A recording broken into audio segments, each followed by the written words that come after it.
รัฐบาลได้มา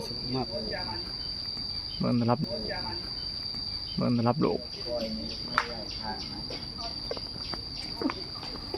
ต้นโพอันนี้เป็นต้นโพที่สมัยก่อนเนาะเป็นนำมาจากประเทศอินเดียเนาะประมาณนี้ทุกการเนาะหลังจากรับประทานอาหารเสาร์ที่ดงขบางเดี๋ยวที่โรงแรมเนาะก็จะเดินทางไปเที่ยวส้มนอกสถานที่ต่างๆของเมืองดงขบาง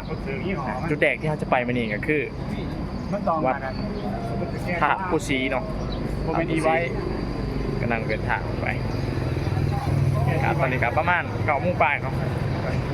ไป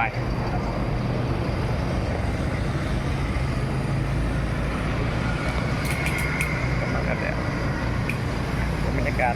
เป็นอะไรติดตามขับส้มต้องกันเนาะ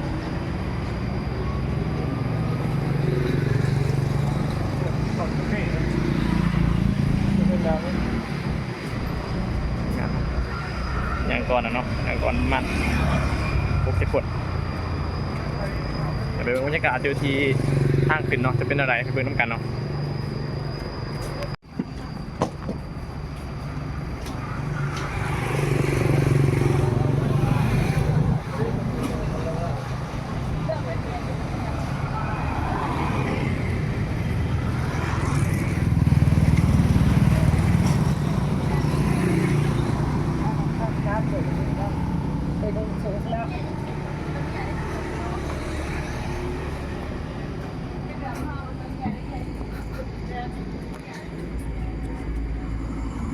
โอ้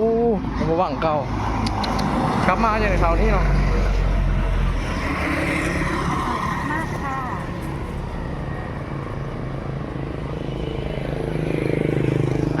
นี่ก็คือสถานที่สำคัญต่างๆเนาะ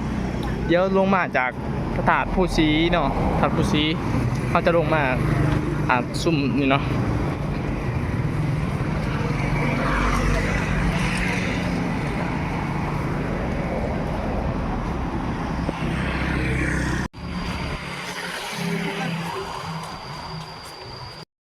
ตอนนี้การที่ว่าเดินทางมาหอดทางขึ้นเนาะทางขึ้นนี่ถ้าตึงน้องต่อมันตึงก็จะขึ้นไปเนาะทางขึ้นจะซุ่มพระธาตุผู้ศรี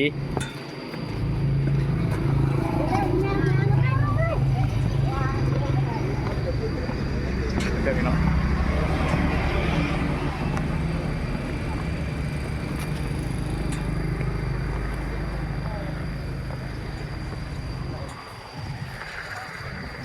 ว้าว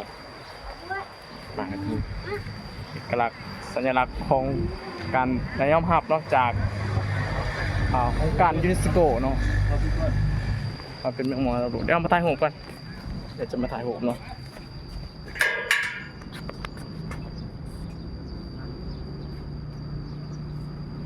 อุ้ยจะเนี่ยของวันนี้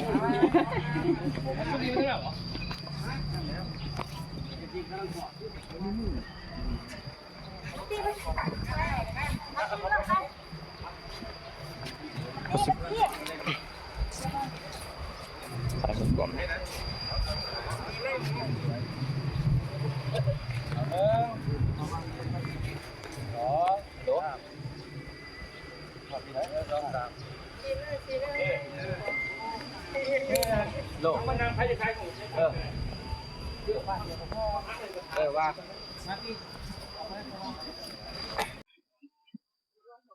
โอ้มันจะต่างจากบางเศษอยู่นับพันไฟนับไรอายุกันเป็นตามนั้นเลยป้าคือเราว่าค่อยคือว่าปวดขาขึ้นไปนั่งขึ้นมาเนาะวัดผู้ศรีเด้อไปส้มถาดผู้ศรีเนาะเคยได้ยินแต่ในเพลงกับเรื่องเราเนาะมื้อนี้ก็ถาดผู้ศรีได้มาสัมผัสช่วยทำเป็นเมืองภูเขาวางเดี๋ยวมาสัมผัสเองมันจะเป็นอะไรเนาะมาติดตามกันน้ำกันฮะ ไปยังนั่นโลกเด้อ สบายดีมื้อนี้ก็เป็นมื้อที่2ของมาเที่ยวเมืองหลวงพระบางเนาะมื้อนี้ก็ตอนเช้าเฮาก็ได้มาขึ้นวัดผู้ศรีหลังจากที่ลงประเตนี่แล้วเฮาก็จะพาเที่ยวผลิตภัณฑ์แห่งชาติเมืองหลวงพระบางอยู่ทั้งร้านดุมเนาะ ดุมเนาะ ถ้าผู้ใดสนใจเนาะก็ติดต่อเข้ามาได้ทางปุ๋ยเก่าเกษตรนาโนของข้าพเจ้าเองเมืองท่าแตงเนาะตัวแทนเมืองท่าแตงแข็งเซกอง มีทุกแข็งทุกเมืองเด้อโดยเฉพาะปุ๋ยเก่าเกษตรนาโนเฮาซื้อปุ๋ยได้พร้อมแถมเที่ยวฟรีพี่น้องสนใจติดต่อมาได้ ไป เจ๊บ่อยากออก พูดขึ้นมาใช่หรอขึ้นมาพักหนึ่งเนาะถือว่าเริ่มพาเลยนะ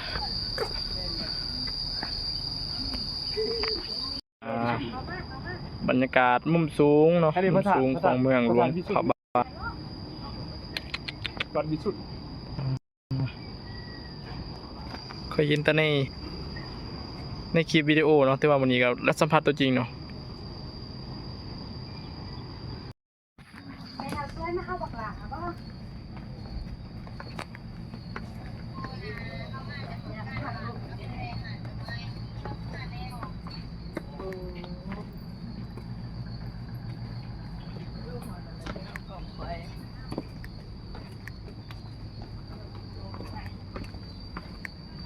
นี่คือบรรยากาศ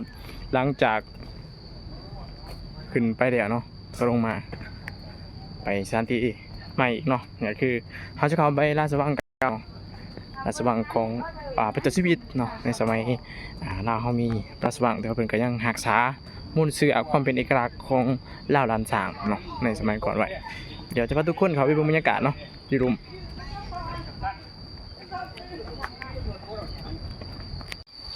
แม่นบ่นี่ เป็นโคอินเดียเบียร์ โอ้ โคอินเดียได้เบียร์ว่าแล้วมันเป็นหัวเท่านี้มันจะแตกต่างกับหัว มันจะออกงานดังเนาะ รัฐบาลได้มาสุดมาก มันรับโลกต้นโพอันนี้เป็นต้นโพที่สมัยก่อนเนาะเป็นนำมาจากประเทศอินเดียเนาะประมาณนี้นะตามข้อมูลโอ้ต้น57มั้ง17ก็เป็นตะมะเบิงดีปลาเนาะ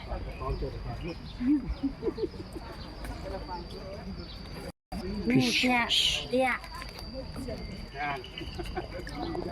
มีแผน น้องเก่า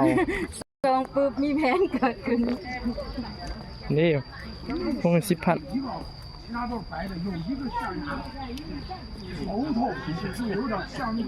บรรยากาศไปไหนเนาะ我专门跑那儿去拍。你们照相没？不让拍。不让拍啊！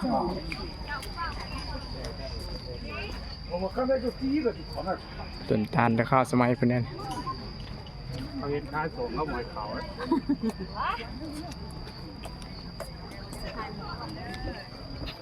ปลาทักเขาพระสว่างเก่า เอาใส่กลุ่มหนึ่งเอามาเอาไหน ดีอย่าง สุริก็ไม่ ตอนนี้เขาก็เขามาจุดที่2เนาะเขามาจุดที่2ของวันนี้เนาะหลังจากเขาลงมาแต่ประทัดปุษีเขาจะเขามาห้องละครพระลักษณ์พระลาบเดือก็จะเป็นราชวังเก่าแล้วก็เบื้องนี้เนาะเบื้องหน้าเฮานี่ก็คือเป็นหูปปั้นหูปรอของพระเจ้าศรีสว่างวงศ์เนาะเดี๋ยวไปเป็นทางไหนเนาะทางไหนน่าจะเพิ่นบ่ให้ถือโทรศัพท์เขาเนาะเขาจะบ่ได้เขาจะถ่ายแต่ภายนอกให้เบิ่งเนาะ